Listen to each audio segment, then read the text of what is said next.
You're streaming CBS News Bay Area. Thanks for joining us this Wednesday. I'm Ann Makovic, and here's a look at some of our news headlines this morning. We have just learned at least 25 people in Haiti have been killed during Hurricane Melissa. The mayor says a flooded river burst its banks. That storm made landfall overnight in Cuba as a Category 3 storm yesterday. It hit Jamaica as a Category 5. The Prime Minister of Jamaica declared the island a disaster area. Police released this sketch of a suspect who they say tried to kidnap an 11-year-old girl in Union City. They say she was riding her scooter to school last Friday when he grabbed her sweatshirt, but she got away. Police say this man is about 6 feet tall with scars or tattoos on his index fingers.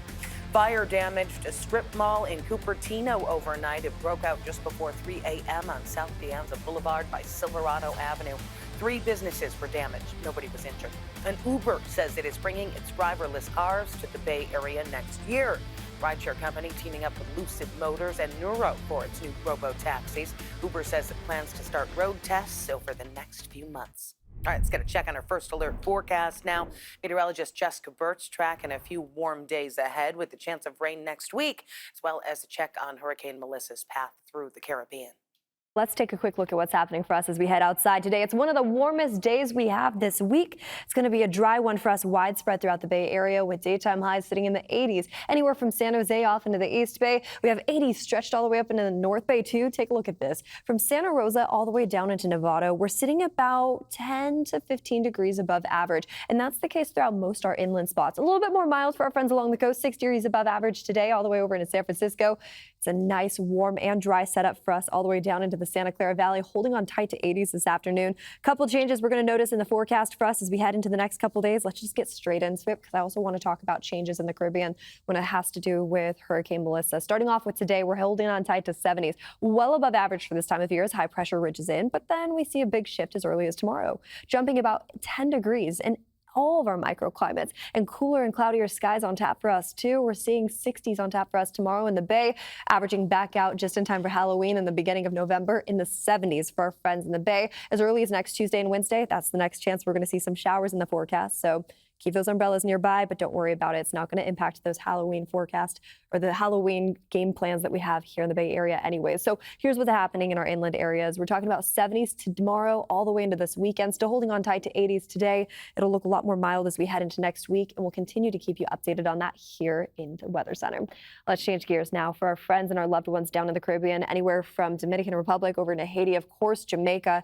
Last night was a really devastating night for them, and now over into Cuba. We're continuing to track Hurricane Melissa as it continues to track its way north. The eye wall just pushed over Cuba. That started to help decay that hurricane from Category 5 status now down to Category 2. It's still impacting millions, though, and we're going to continue to keep a close eye on this storm. We'll have more on it coming up within the next half hour.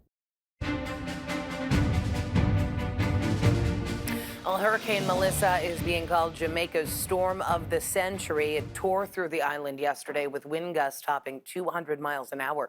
The extent of the damage is widespread, and it's not over yet. The hurricane made landfall in Cuba overnight as a Category 3 storm. This is video from the country's second largest city, Santiago de Cuba. Melissa hit the coast with winds of about 120 miles per hour. Reporter Jason Allen is monitoring the damage. Dangerous flooding filled streets in southeast Cuba Wednesday morning as Hurricane Melissa barrels north.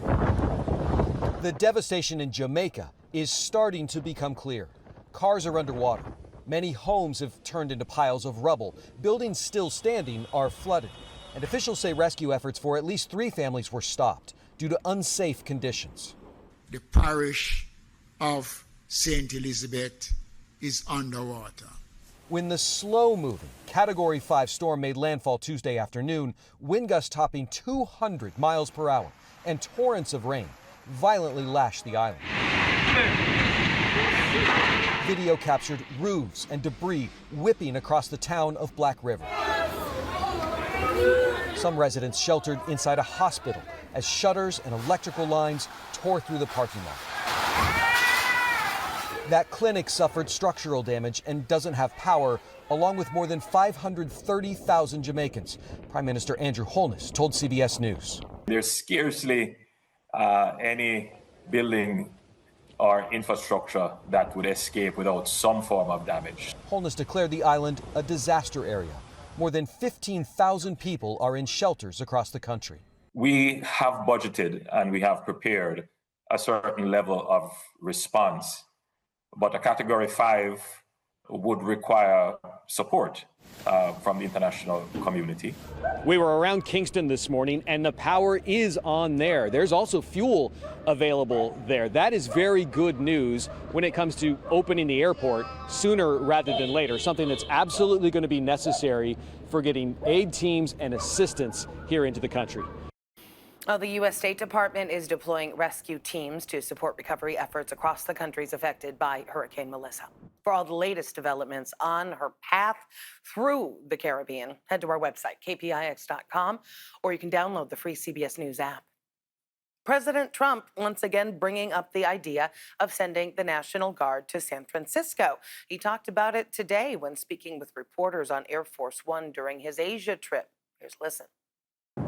All set to go last Saturday into San Francisco. We look forward to that. We would have solved that problem in less than a month, but at the behest of a couple of really great people, very successful, great civic-minded people, they said we'd love to try doing it ourselves, and that's okay. And we worked with the mayor, and we're working with those people, but we didn't surge the city. And I said, if we surge, it's going to go a lot quicker, and it's much more effective, but I want to give them a chance to do it themselves if they can. If they can't do it themselves, we'll solve San Francisco in 3 weeks. Last week, President Trump called off the federal surge after he says Mayor Daniel Lurie asked for a chance to turn things around. Mayor Lurie says he told the president things are on the rise, and he pointed to the city's lowest violent crime rate in decades. Today is day 29 of the government shutdown, and all over the country right now, millions of Americans have been scrambling to figure out what they'll do when their federal food assistance runs out. That is in just 4 days. We're talking about a huge portion of the country. An estimated 42 million Americans are in danger of losing critical assistance, many of them children and seniors. Now, local governments are doing what they can to help people here in the Bay Area. According to the Chronicle, San Francisco is going to give gift cards to about 112,000 residents who rely on SNAP benefits, totaling about $18 million. The money to pay for that reportedly coming from the city's reserve and from venture capitalist Michael Moritz. Unclear if that program will be enough to help everyone. Veronica Macias reports from North Beach, where a nonprofit is warning some of our most vulnerable neighbors are about to lose critical food support. Food banks in our area and nonprofits like North Beach Citizens are anticipating a tidal wave of people coming in need of food assistance. They say hunger really looms for thousands of families in our area. Here at North Beach Citizens, they have a weekly distribution on Wednesdays. In just a few hours, we anticipate seeing a line of people coming in for assistance. And the nonprofit says right now there's a call to action for people to step in and meet this moment. Over the weekend, people will not be able to use those CalFresh benefits starting November 1st. It's SNAP benefits that so many desperately rely on. The organization says it's doing its best to spread the word to stock up. They fear many seniors might not even be aware of what's happening. The situation is being projected to be dire, with people who are living off Social Security checks being forced to choose between affording food and their medication, or even in some cases, their rent. The SNAP benefits accounting for a third of people's income here.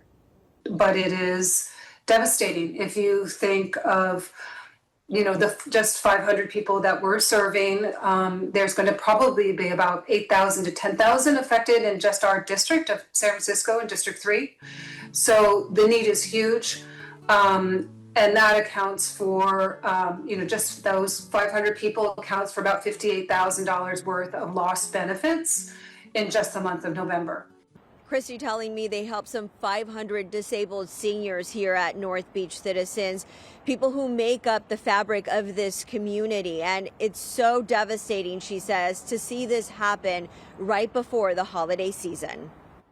Well, restaurants in San Jose, Oakland, San Francisco, Antioch, and Concord joining together to offer free meals to kids ages 12 and under. We spoke with the owners of Tony and Elba's Pizza and Pasta in San Jose, who told us it's the least they can do. The children are the ones that kind of suffer for everything that's happening. So we don't know how long it's going to be. Hopefully it isn't going to be too long. I use a quote from Mother Teresa that says, you don't have to do great things, you just have to do little things with great love. Tony and Elba's will offer kids a pizza or pasta plus a juice or milk with their meal. They also have games and toys available for diners. This all comes as California joins 22 states in suing the Trump administration.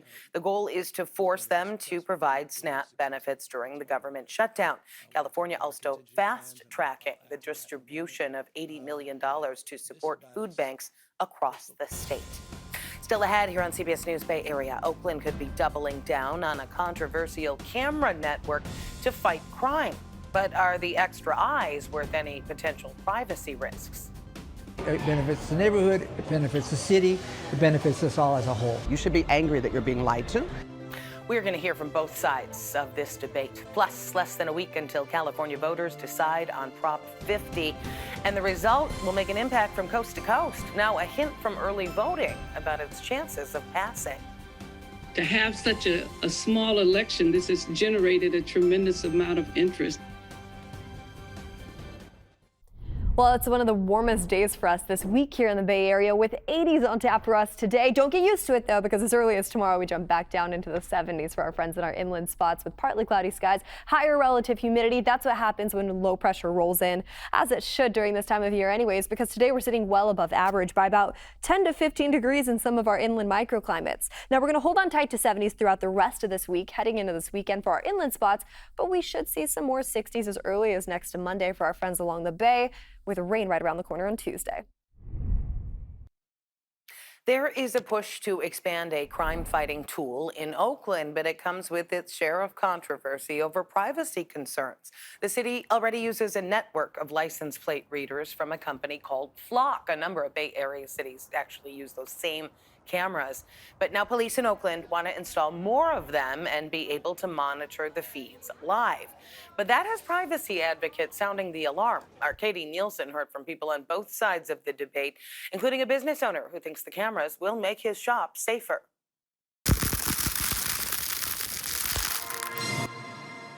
And, like I have Ethiopia here, I have Brazil. Richard Santana is a longtime Oakland business owner who for more than a decade has run Cafe Santana in the Laurel.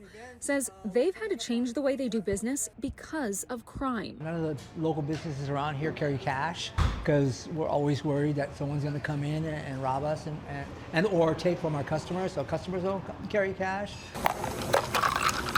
He says his shop's been broken into 4 times over the past 12 years, most recently about a year and a half ago, despite a pile of cameras right above the door.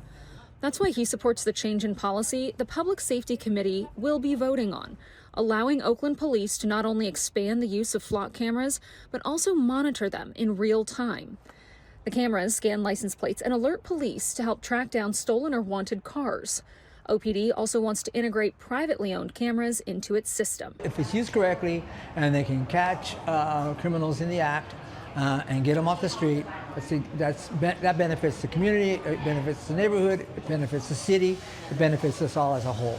Privacy issues are the main concern brought up every time the council discusses the Flock cameras and the possibility of sharing data with other agencies, including federal agencies like ICE. I think that certain guidelines and restrictions need to be placed to prohibit any of that stuff happening. But Kat Brooks with the Anti-Police Terror Project says if the change is made, no amount of guidelines will protect Oakland residents from living in a surveillance state. So my daughter, she leaves the house, she goes to the lakes, and she goes to the lakes, she goes to the cafe. All of those movements are being gathered without her consent and stored in a database that they want us to believe that they're going to delete every 30 days. Says who? Brooks says the almost $2.5 million price tag for the cameras is money that should be used for violence prevention measures, not increasing a police state. You should be angry that you're being lied to, and you should start demanding resources and services that are actually going to keep your business, your families, and the rest of Oakland safe. Well, Oakland police have said the cameras won't be used to share data with federal agencies, which is against state and city law. But multiple news outlets have reported that other police departments have used Oakland's system on behalf of federal law enforcement investigations, even without the consent of police. Oakland's Public Safety Committee is expected to vote on the issue next month.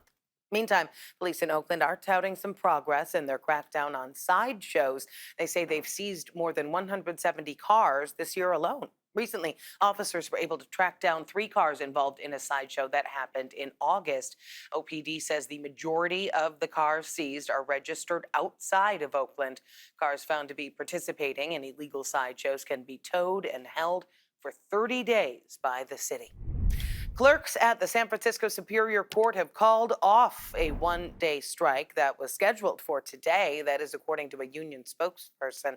Just days ago, clerks picketed outside of the Hall of Justice. They were protesting what they described as management's failure to address staffing shortages and inadequate training. Now the union says that tentative agreement has been reached with the court, and court operations will continue as normal. Details of the agreement have not been released. We are less than 1 week away from the special election that could determine the balance of power in the nation. We're talking about Prop 50. Special statewide election has garnered national attention and influence, and we're already seeing some pretty high voter turnout. Millions of ballots have already been cast. Lauren Toms breaks down what that might tell us when it comes to the final result. To have such a small election, this has generated a tremendous amount of interest. Secretary of State Shirley Weber says voters are responding in a big way to the single statewide issue on the ballot. We have thus far, as of, I guess, a day and a half or 2 days ago, generated almost 5 million Californians who've already cast their ballot and have been counted. According to the department, every registered voter was issued a vote-by-mail ballot. State data shows many are returning them early, especially in counties that would see major changes if Prop 50 passes. The darker shade of green on this map represents counties with a higher percentage of ballots returned. Sierra County on the Nevada border has already seen more than 42% of voters cast ballots. Plumas County nearby is at 40% so far. Both counties represented by Republicans would be redrawn under Prop 50 to favor Democrats. In the Bay Area, Marin and Sonoma counties, which would also be impacted by the new maps, are also above 30% returned. That's well above the 2022 midterms, where just over 18% of ballots had been cast 1 week before Election Day. University of San Francisco political expert James Taylor says voters may be treating Prop 50 as a moment to weigh in on the state of politics right now. The voters are trying to find a way of expressing themselves about the politics of now. And whether they're left or right or center, they are thankful, I think, for the outlet to be able to express something right now, send messages to politicians and to the government. The stakes, he says, are high. The outcome is widely seen as a test of Governor Gavin Newsom's political influence. He led the campaign for Prop 50 and hasn't ruled out a run for president in 2028. This vote will be in part interpreted as support for Gavin Newsom, not just for the proposition itself, but also for the prospects of his presidency. It's a yes-no choice with no other competing statewide initiatives, which could also incentivize voters to make a decision early, he says.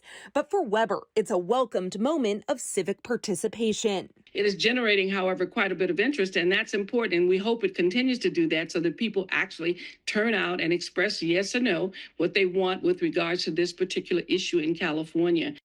The state insists this election is safe and secure, regardless of how people decide to cast their ballots. Officials are encouraging voters to return them early, but polling places and ballot boxes will remain open through Election Day, counting every ballot cast. You can find all our coverage on Prop 50 and the other races on the ballot next Tuesday on our website, kpix.com. Still ahead here on CBS News Bay Area, local ranchers putting a Bay Area county on the map. How their cattle, pigs, and sheep are powering a boom along the coast. We have connection with so many farms, so many organic farms that we, do meat trades with.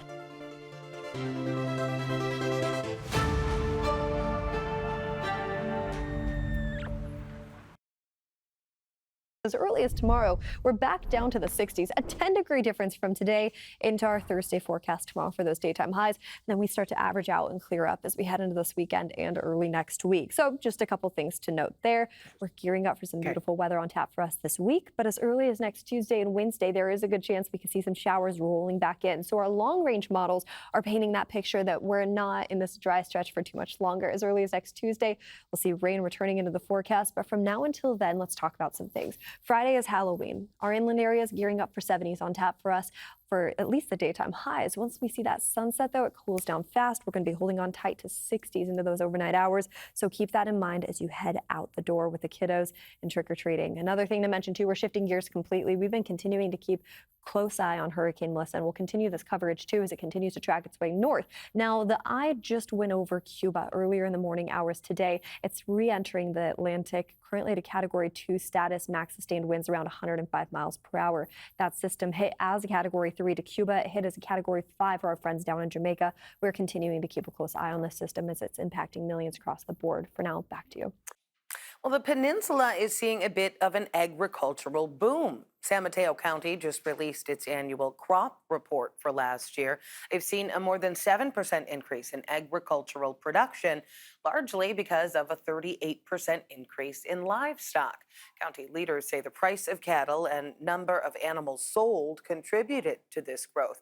But it's not just cattle, it's also pigs and sheep. Our Suji Nam takes us to a family ranch in Half Moon Bay to see the work they do to produce locally for residents all across the Bay Area.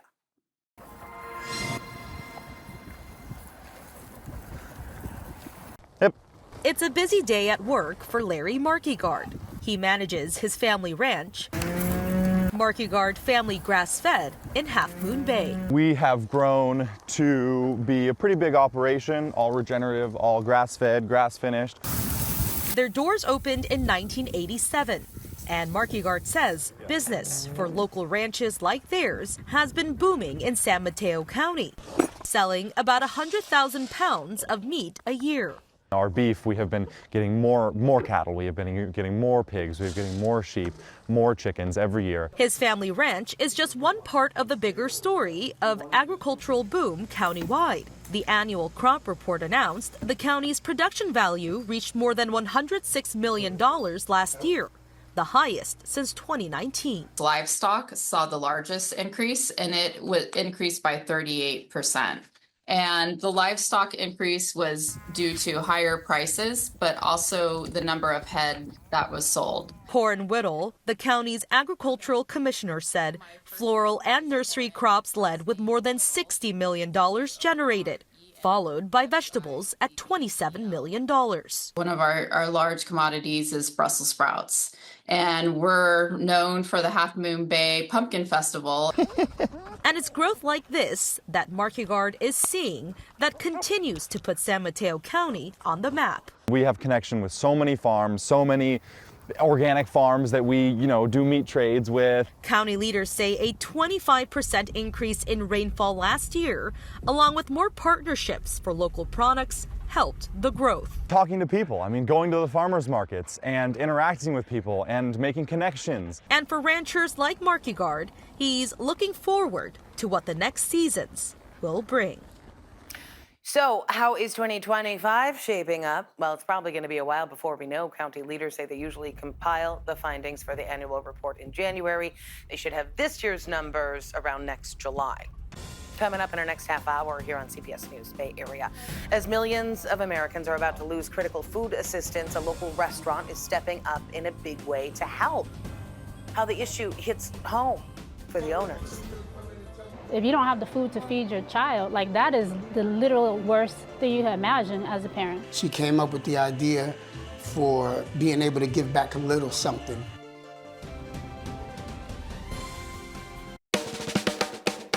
Your community, your news, powered by KPIX. CBS News Bay Area. Watch anywhere, anytime. Stay informed and connected. Trusted local news when you want it. CBS News Bay Area. Watch free on any device.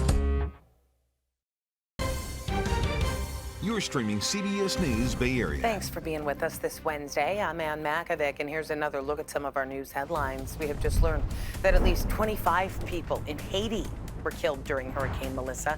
The mayor says a flooded river burst its banks. That storm made landfall overnight in Cuba as a Category 3 storm. Yesterday, it hit Jamaica as a Category 5. The Prime Minister of Jamaica declaring the island a disaster area. Police in Union City released this sketch of a suspect who they say tried to kidnap an 11-year-old girl. They say she was riding her scooter to school last Friday when he grabbed her sweatshirt, but she got away. Police say the suspect is about 6 feet tall with scars or tattoos on his index fingers. And Uber says it is bringing its driverless cars to the Bay Area next year. Rideshare company teaming up with Lucid Motors and Nuro for its new robo-taxis. Uber says it plans to start road tests in the next few months. All right, let's get another check on our first alert forecast. Halloween is coming. Here's meteorologist Jessica Birch, who also has a check on the path of Hurricane Melissa through the Caribbean. Let's take a quick look at what's happening for us as we head outside today. It's one of the warmest days we have this week. It's going to be a dry one for us widespread throughout the Bay Area with daytime highs sitting in the 80s. Anywhere from San Jose off into the East Bay. We have 80s stretched all the way up into the North Bay too. Take a look at this. From Santa Rosa all the way down into Nevada, we're sitting about 10 to 15 degrees above average. And that's the case throughout most our inland spots. A little bit more mild for our friends along the coast. 6 degrees above average today all the way over into San Francisco.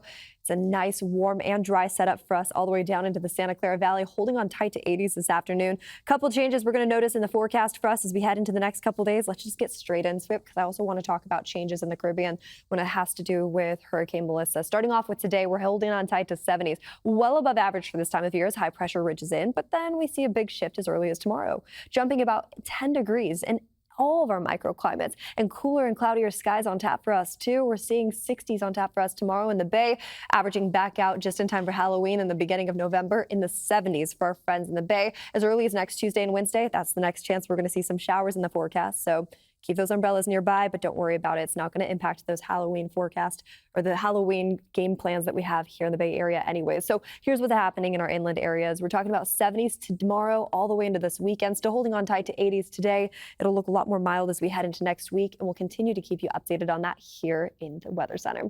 Let's change gears now for our friends and our loved ones down in the Caribbean, anywhere from Dominican Republic over into Haiti, of course, Jamaica. Last night was a really devastating night for them, and now over into Cuba. We're continuing to track Hurricane Melissa as it continues to track its way north. The eye wall just pushed over Cuba. That started to help decay that hurricane from Category 5 status now down to a Category 2. It's still impacting millions, though, and we're going to continue to keep a close eye on the storm. We'll have more on it coming up within the next half hour.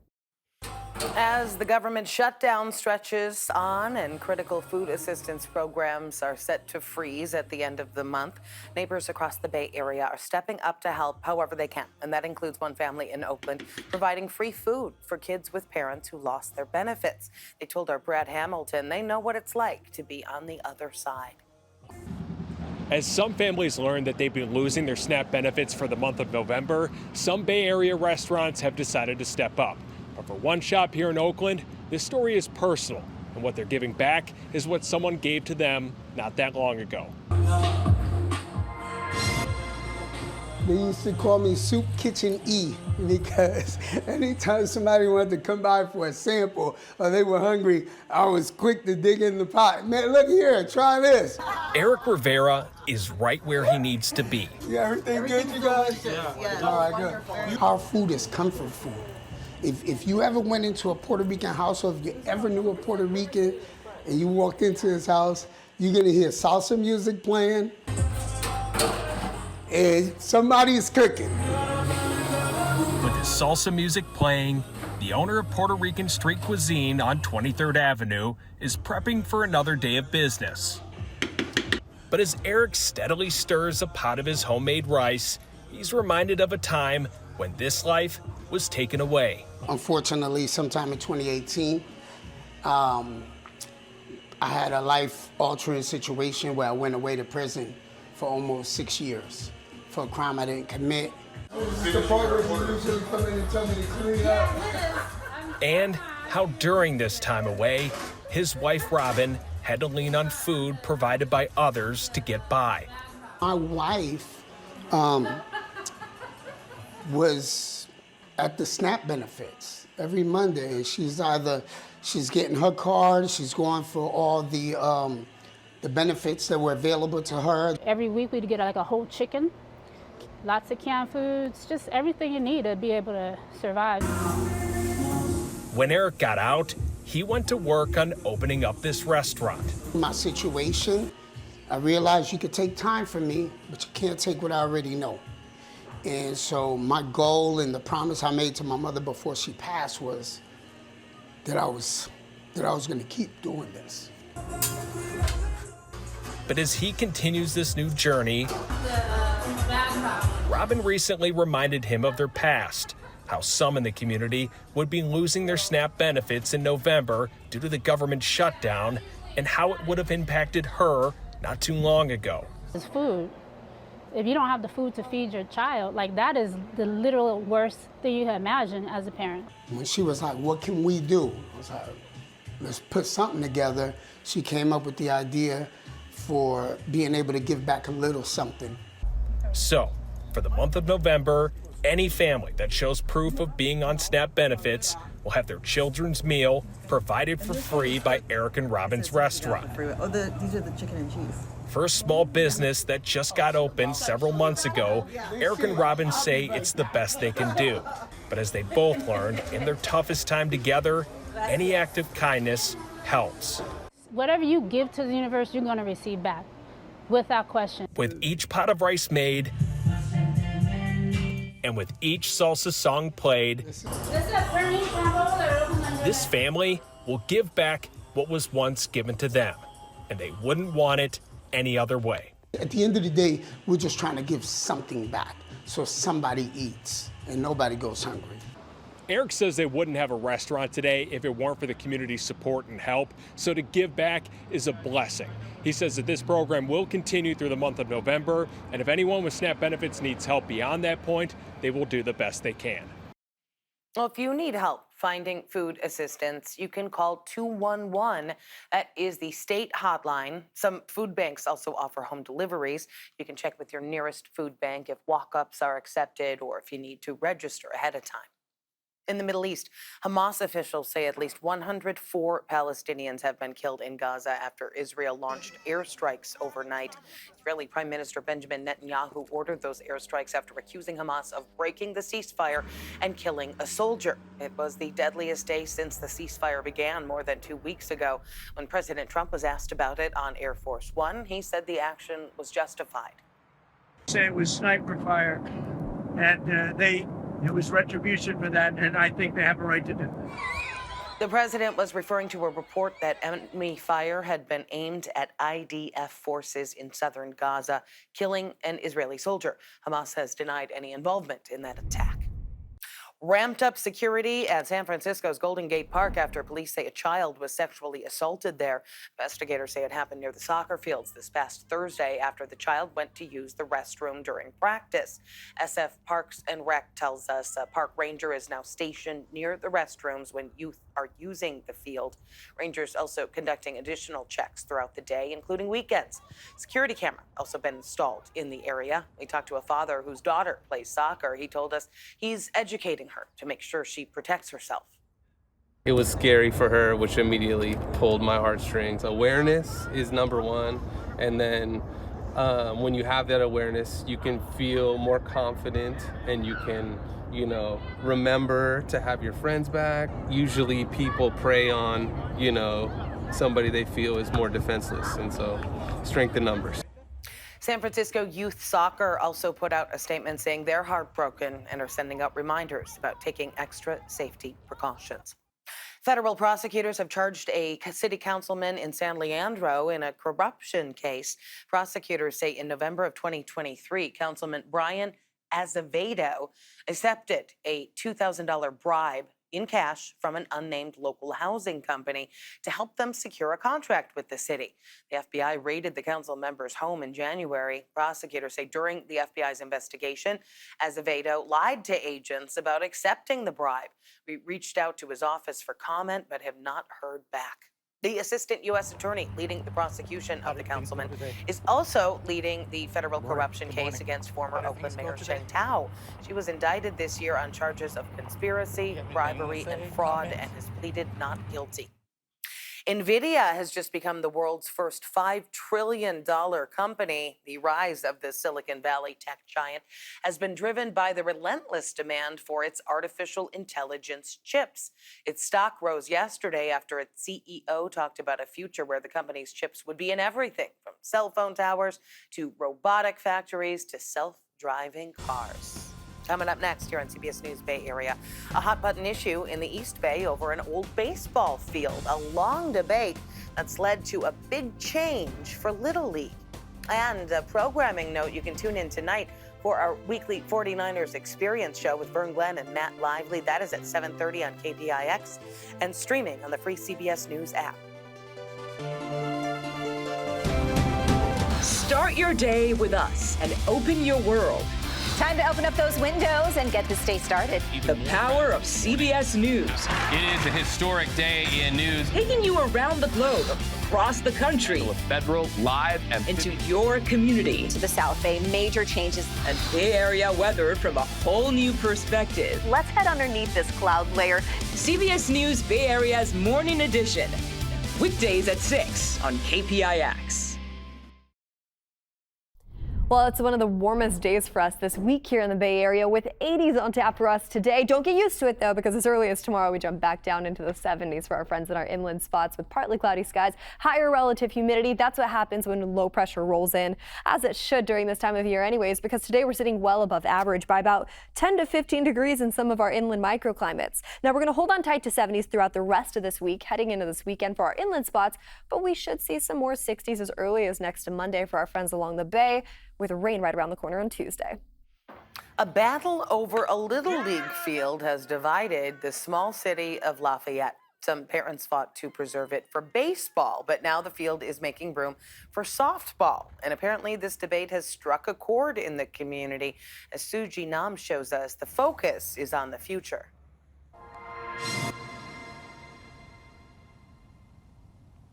Merely 12 hours after a contentious city council vote, I'm stunned. Kat Lukacs is surprised to see work underway to convert a beloved city baseball field to make it softball compliant. When the city mobilized this fast, something doesn't add up there. Kat is the newly named vice president of softball with Lafayette Little League, and like many residents in the town, has deep ties to Cheney Field. Thinking of all the games that I've attended here. The change comes as a 21-year lease between the city and Little League comes to an end.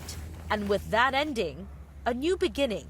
When Rachel Leonard sees the field under construction, she sees a future. We too can share this home with Lafayette Little League. As a softball commissioner of LMYA, the Lafayette Moraga Youth Association, she oversees more than 300 athletes. Making this field accessible to girls softball means so much to all the little girls in this community. Up until now, her softball athletes practiced in schools and had access to one of 4 city fields for softball games. The unanimous city council vote means Rachel and her athletes now have access to 2 city fields, including Cheney Field. The battle over the baseball field became a heated issue in the small town, but now the goal is to move forward. This is not Lafayette Little League versus LMYA. This is about kids in our community having opportunities, and the girls have been having less opportunities to play their sport than the boys. As for Kat, she'll hold on to her fond memories of the old Cheney Field. Yeah! While looking toward the future, a future that includes Lafayette Little League's newly formed softball team. We had an influx of registrations last night through softball. So I'm really excited to see that there's already enthusiasm garnering around supporting a stronger league for girls softball. A silver lining with the hopes of benefiting both the boys and girls of Lafayette. Well, the goal is to have Cheney Field ready by the 2026 softball season. The city council says it's looking into ultimately installing synthetic turf at the field. Coming up here on CBS News Bay Area, how a local tattoo artist is helping breast cancer survivors restore their confidence, one tattoo at a time. I just had an extreme sadness, and I would say right now I'm living my best life, for sure.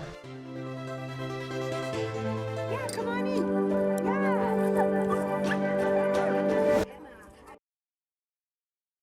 As early as tomorrow, we're back down to the 60s, a 10-degree difference from today into our Thursday forecast tomorrow for those daytime highs. And then we start to average out and clear up as we head into this weekend and early next week. So just a couple things to note there. We're gearing up for some beautiful weather on tap for us this week, but as early as next Tuesday and Wednesday, there is a good chance we could see some showers rolling back in. So our long-range models are painting that picture that we're not in this dry stretch for too much longer. As early as next Tuesday, we'll see rain returning into the forecast, but from now until then, let's talk about some things. Friday is Halloween. Our inland areas gearing up for 70s on tap for us for at least the daytime highs. Once we see that sunset, though, it cools down fast. We're going to be holding on tight to 60s into those overnight hours. So keep that in mind as you head out the door with the kiddos and trick-or-treating. Another thing to mention, too, we're shifting gears completely. We've been continuing to keep close eye on Hurricane Melissa, and we'll continue this coverage, too, as it continues to track its way north. Now, the eye just went over Cuba earlier in the morning hours today. It's re-entering the Atlantic, currently at a Category 2 status, max sustained winds around 105 miles per hour. That system hit as a Category 3 to Cuba. It hit as a Category 5 for our friends down in Jamaica. We're continuing to keep a close eye on this system as it's impacting millions across the board. For now, back to you. We are in the last few days of Breast Cancer Awareness Month, and one business is offering hope to survivors, one tattoo session at a time. Kara St. Cyr introduces us to the inspiration behind Brestoration Inc. and the healing it offers. All right, Kimberly, yeah, come on in. The words lifesaver and tattoo go hand in hand for Sasha Merritt. So you ready? Okay, here's my hand. She's a seasoned artist at Dragonfly Inc. and specializes in tattooing realistic nipples for women recovering from breast cancer. Almost done with this part of it. Today she's giving a touch-up to an old client. I feel really lucky as a tattoo artist. I get to do art that I really enjoy that makes a difference. And the best part? This service is completely free because Merritt is partnered with Brestoration Inc., a nonprofit that tattoos areolas and nipples on breast cancer survivors. I'm gonna have you sit up nice and straight for just a sec. Nearly 100 clients have been served since the organization was founded in 2020. For survivors like Kimberly, it's more than just a tattoo. I just had an extreme sadness. Kimberly was diagnosed more than 20 years ago. After her mastectomy and reconstructive surgery, she still felt incomplete. For me, my femininity and sexuality were very much attached to my breast. That was a whole part of me, and that was taken away. Merritt's work changed that. And I would say right now I'm living my best life, for sure. Hey, Sasha. That response is common for Fern Orenstein, the founder of Brestoration Inc. It's so good. It's nice to see you. I hear back from clients how life-altering it's been. I receive notes, love letters, and it's just very humbling. Orenstein says there's an access gap for people who need these tattoos. The price can reach upward of $1,000, depending on the artist. I also wish that it would be free, that insurance would pay for it, so that those who have a financial hardship wouldn't need a Brestoration Inc. The Brestoration team is focused on the dozens of clients on their waiting list. In about 2 weeks, everything will be back to normal. Another tattoo, another life saved. Well, the tattoo process takes up to 2 hours. If you're interested, you can learn more on their website. Well, thanks for streaming CBS News Bay Area. I'm Ann Makovic. We're going to be right back with your first alert forecast and another look at your top stories.